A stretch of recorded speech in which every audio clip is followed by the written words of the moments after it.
마태복음 5장 14절에서 16절 말씀입니다. 마태복음 5장 14절에서 16절 말씀 합독하십니다. 너희는 세상의 빛이라. 산 위에 있는 동네가 숨겨지지 못할 것이요 사람이 등불을 켜서 말 아래에 두지 아니하고 등경 위에 두나니 이러므로 집안 모든 사람에게 비치느니라. 이같이 너희 빛이 사람 앞에 비치게 하여 그들로 너희 착한 행실을 보고 하늘에 계신 너희 아버지께 영광을 돌리게 하라. 아멘. 산상수훈의 첫 말씀인 마태복음 5장 1절 말씀이 이렇게 시작하죠. 예수께서 무리를 보시고 산에 올라가 앉으시니 제자들이 나온지라. 입을 열어 가르쳐 이르시되 라고 말씀하시면서 팔복의 말씀을 전하십니다. 1절에 있는 말씀처럼 많은 무리를 보시고 예수님 산에 올라가셨는데 특별히 그 설교하시는 그 시점이 제자들이 나아온지라 라는 말씀을 보면 12 제자가 나와왔을 때 그때 산상수훈을 시작을 하십니다. 이것을 보시면 산상수훈을 들어야 될 가장 중요한 대상은 12 제자인 것을 보게 됩니다. 예수님께서 특별히 많은 무리가 있지만 그 중에 12 제자를 주목하시면서 이 산상수훈의 말씀을 하고 계시죠. 그래서 어제 말씀처럼 너희는 이라는 말씀은 거기 있는 수백 수천의 사람도 다 포함이 되지만 핵심적인 사람은 12 제자라고 볼 수 있겠습니다. 오늘 말씀도 역시 14절에 너희는 세상의 빛이라 라고 말씀합니다. 12 제자, 예수님 믿는 모든 사람, 특별히 12 제자가 세상의 빛이다 라고 말씀을 합니다. 빛의 특징은 동네가 숨겨지지 못한다. 온 동네방네 빛이 비친다라는 거죠. 빛의 특징은 아무리 어둠이 깊어도 한 줄기 빛만 비춰도 어둠이 물러가요. 어떤 경우도 빛과 어둠이 싸우면 빛이 이깁니다. 아무리 새벽이 깊고 밤이 깊어도 아침에 해가 둥실 떠오르면은 모든 어둠은 순식간에 사라지죠. 이 방도 이거 뭐 다 끄면은 예배당이 다 어둡겠지만 불 하나만 켜도 밝게 빛날 수가 있지 않습니까? 이 빛은 창세기를 보시면 하나님이 천지를 창조하실 때 가장 먼저 창조하신 것이 빛이에요. 첫날 창조하신 것이 빛이 있으라 하심에 빛이 있었더라라고 말씀하죠. 근데 창세기를 보시면 또 하나님께서 넷째 날 빛을 창조하시죠. 해와 달과 별들과 이런 우리 눈에 보이는 이런 빛들도 창조를 하시는데 첫날 빛과 넷째 날의 빛은 이게 근본적으로 다른 빛입니다. 그래서 이것은 우리가 물리적인 빛이 아니라 그보다 더 근원적인 빛, 이것을 말씀을 하죠. 예수님은 요한복음 8장에서 나는 세상의 빛이다, 나는 생명의 빛이다 라고 말씀하시면서 누구든지 예수님을 믿으면, 생명의 빛 예수님 믿으면 더 이상 어둠에 다니지 않는다. 그 사람 마음속에 어둠이 없다라고 분명히 말씀을 합니다. 빛이 비추어질 때 세 가지, 적어도 세 가지를 생각하셔야 될 것 같아요.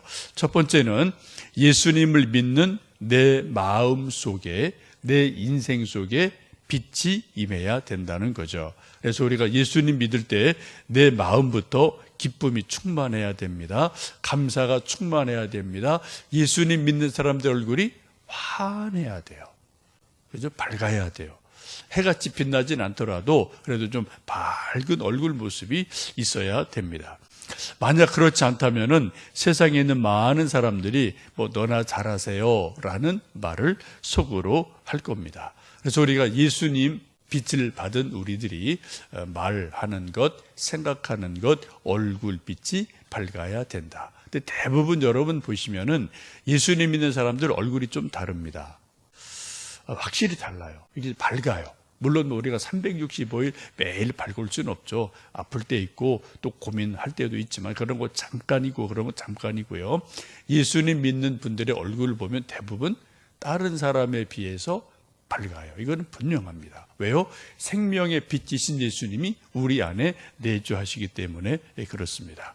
여러분 혹시 힘들고 어려운 데 있을지라도 빨리 또 거울 보시고 또 생명의 빛이신 예수님이 내 안에 계시다. 이걸 믿고 다시 우리 얼굴을 마음을 기쁨으로 밝게 빛나게 하시면 좋겠습니다. 두 번째는 집안을 비추라 하는 거죠. 오늘 말씀 보시면은 두 가지를 말씀해요. 너희는 세상의 빛이라 산 위에 있는 동네가 숨겨지지 못할 것이요.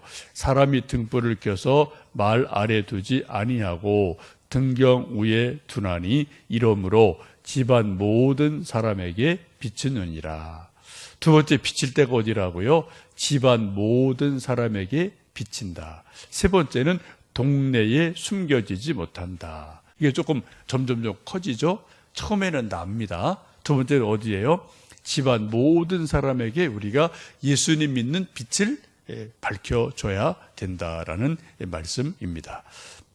우리 속담에 집에서 새는 바가지 나가서서 샌다 뭐 그런 말이 있지 않습니까?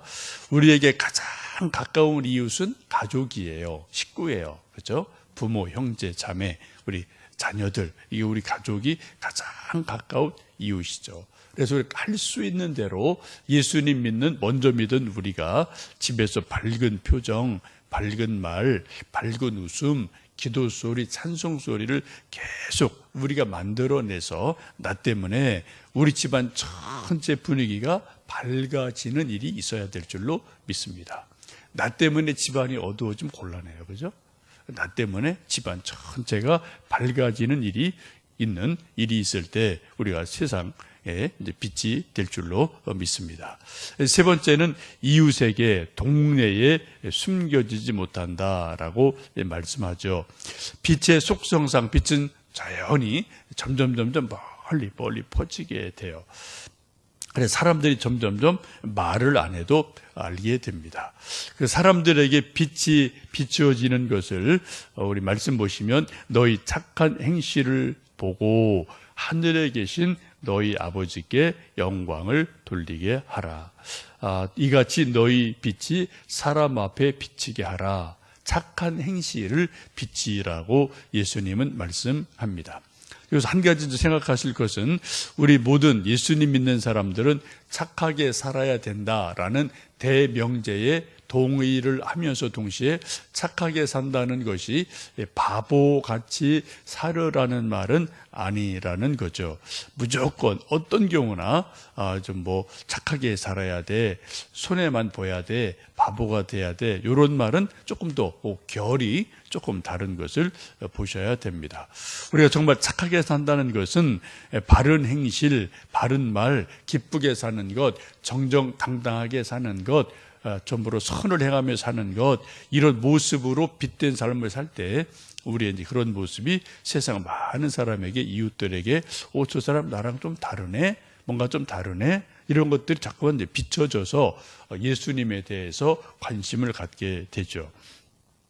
이런 경우에 예를 들면 깡패가 와서 말도 안 되는 그런 엉터리, 떼를 쓰면서 돈을 달란다든지, 또 이단이나 사기꾼이 와서 우리 영혼을 호리려고 할 때는 단호하게 노 하고 그들을 꾸짖어서 내쫓아야 됩니다. 그들에게 우리가 착하게 할 이유는 전혀 없어요. 선한 사마리아인의 이제 비유가 있는 것처럼, 또 그러나 반대로 가난한 사람, 정말 도움이 필요한 사람이 있다면 우리가 할 수 있는 만큼 우리가 그들을 도와주고 선행을 베푸는 것은 참으로 중요합니다. 이 다음에 이제 나오는 말씀이지만 우리가 선행을 할 때 중요한 원칙이 뭔가요? 오른손이 한 것을 왼손이 모르게 해라. 자꾸 나 이런 거 해요 라고 자꾸 말하고 하지 마라. 또 이런 말씀이 있어서 우리 믿는 이들이 참 이게 약간의 딜레마가 됩니다. 한국 교회가 소위 사회적 약자를 섬기고 돕는 일들이 다른 종교보다, 어떤 단체보다 아주 많이 해요. 총량이. 이게 잘 안 알려지거든요. 몇 년 전에 기독교 사회 복지 엑스포라는 이제 그런 모임이 있었는데, 여기서 이제 쭉 우리 한국 전체 소위 사회 복지라는 것을 정부가 하는 것 말고 민간 단체가 하는 것들을 다 통계를 낸 적이 있어요. 우리 한국 교회는 특징이 선교사 초기부터 소위 사회 복지 쪽에 아주 많은 관심을 가지고 선교사님들이 복음을 전했습니다. 첫 현대식 병원 진 것도 선교사들이 졌죠. 뭐 세브란스 이런 거 그죠? 광해원, 또 뭐 교육기관, 학교들 지은 것, 뭐 또 이런 여러 가지 고아원을 짓고 이런 것들 한 것이 대부분 선교사들이 그런 일을 시작하면서 복음을 전해서 그런 전통이 우리 한국 교회에 계속 흘러가고 있습니다. 이때 기독교 사회복지 엑스포에서 그 당시 몇 년 전 통계를 낸 것을 보면은 아동복지 사업의 약 70%, 호스피스 활동의 약 85%, 수재연금, 의연금 낼 때 약 65%가 기독교인들이다, 교회다라는 통계가 나온 적이 있습니다. 엄청나게 많은 거죠. 그런데 사회 사람들이 잘 모르는 이유는 개개교회가 한다, 단독적으로 한다, 산발적으로 한다, 일회적으로 한다, 이런 몇몇 가지 이유가 있어서 총합은 엄청나게 많은데 이것이 세상에 홍보가 잘 안 되는 그런 좀 아쉬움이 있다, 그런 기사가 난 적이 있습니다. 먼저 우리 한국교회나 우리 개개인의 딜레마가 그거죠. 오른손이 한 것을 왼손이 모르게 조용히 티내지 말고 나발불지 말고 그냥 선행해라, 빛이 되어라. 나는 빛이여라고 소리 지르지 마라. 그냥 빛은 소리 안 질러도 빛이다. 이런 것이 또 우리 속에 마음 한편에 있기 때문에 참 좋은 거예요. 근데 이런 것이 사회에서는 잘 몰라주는 일이 아직 많이 있음은 사실입니다. 그리고 우리가 빛이 되고 선행을 베풀 때도 비둘기처럼 순결하게 또 뱀처럼 지혜롭게 우리가 또 세상의 빛이 되어야 할 줄로 믿습니다. 중요한 것은 무엇보다도 내 영혼 속에, 내 생각 속에, 내 삶 속에 예수님이 오셔서 정말 내가 밝게 살아야 돼요. 그죠? 생각이 밝아야 되고 뭐 말도 밝게 해야 되고 얼굴도 밝아야 되고요. 그 다음에 이제 우리가 나 때문에 우리 집안이 가족이 다 나 때문에 밝아져야 돼요.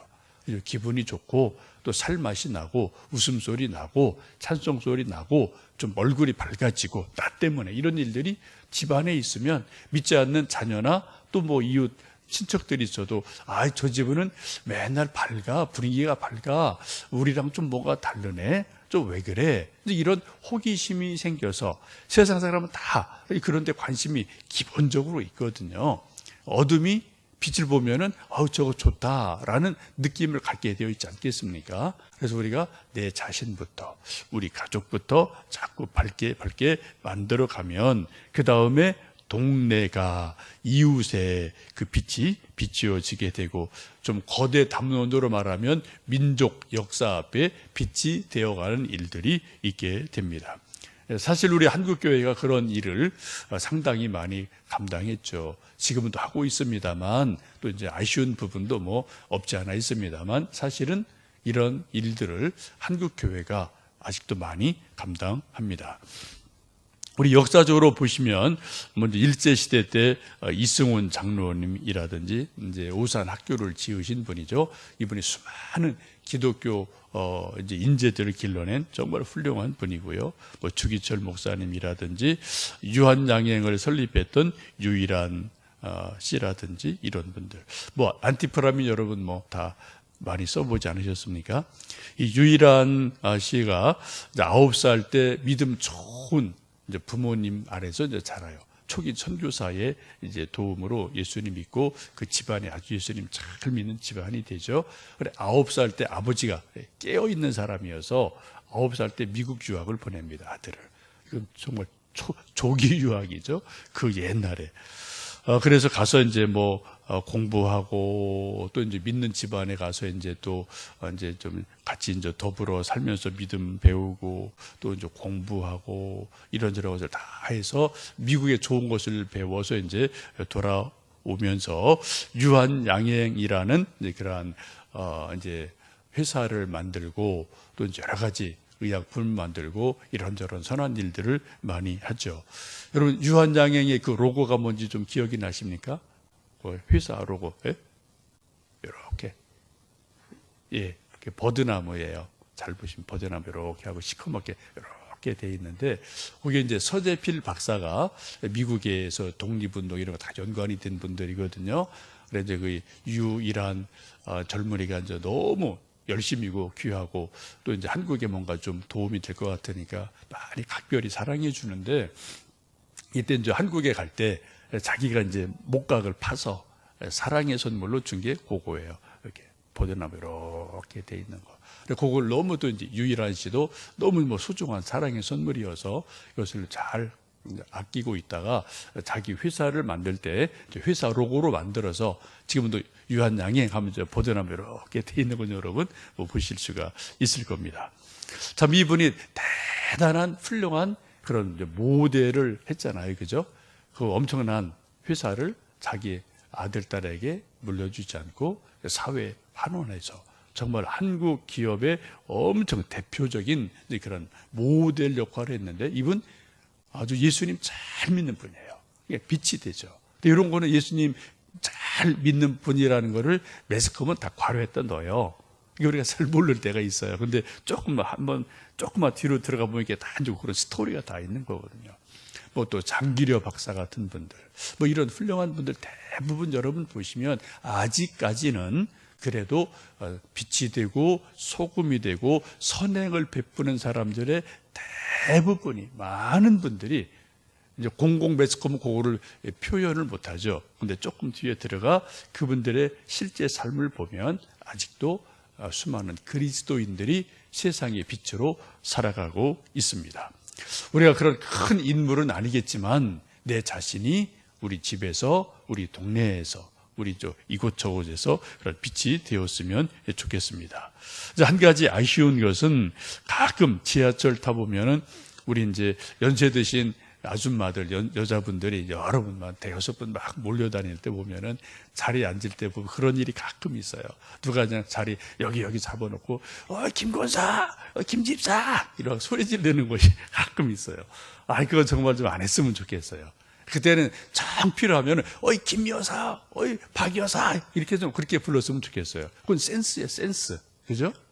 그리고 또 가끔 커피숍 가면은 이제 뭐 여기저기서 식당 가면은 김 목사가 저래, 뭐 이장로가 저래, 최 권사가 저래 그런 이야기 심심치 않게 들립니다. 밥 먹다 보면 커피 마시다 보면. 근데 대부분 그런 데서 나오는 소리 여러분 칭찬하는 소리는 적어요. 대신 흉보는 말이 대부분 많습니다. 정말 그래 저도 이제 그런 이제 들은 일이 뭐 가끔 있어요. 우연찮게 이거 어디 또 교회 누구 흉보는구나. 또 누구 흉보는구나.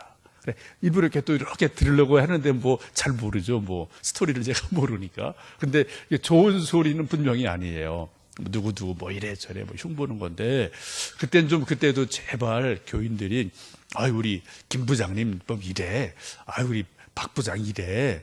뭐 이렇게 좀 이름을 조금 이렇게 바꿨으면 좋겠어요. 꼭 이름 부를 필요도 없어요. 그냥 최 여사 좀 그래, 그치? 이런 뭐 그냥 그런가 보다 하는데 뭐 김 권사님이 그랬대. 뭐 누구 이 목사가 그랬대. 김 장로가 그랬대. 그럼 또 저 교회 또 좀 뭐 그렇구나라고 우리 복음을 가로막는 일이 되거든요. 이런 걸 정말 우리가 좀 이 말을 조금 좀 그런 공공 장소에서는 센스 있게 하는 것이 이것도 비둘기 같이 지혜로운 것, 뱀 같이 지혜로운 것이 아닌가 생각이 됩니다. 오늘도 우리가 또 이 사람 저 사람 만나고요, 이 말 저 말 하게 됩니다. 우리는 태양 같은 발광체는 아니에요. 예수님의 빛이 우리에게 비춰져야만 우리가 빛이 나갑니다. 우리는 달 같은 그런 반사체죠. 우리가 예수님을 내 마음의 왕자에 모시고 또 성령 충만해서 우선 내 마음이 밝아야 돼요. 내 얼굴이 밝아야 돼요. 내 목소리가 밝아야 되겠고요. 나 때문에 우리 집안이, 우리 동네가, 우리 또 회사가, 이 마을이, 이 지역이 이렇게 밝아지게 하는 예수님의 빛, 생명의 빛이 되는 오늘 하루 되시기를 주님의 이름으로 축복합니다. 그럴 때 너희 아버지께 영광을 돌리게 된다라고 말씀하고 있습니다. 함께 기도하겠습니다.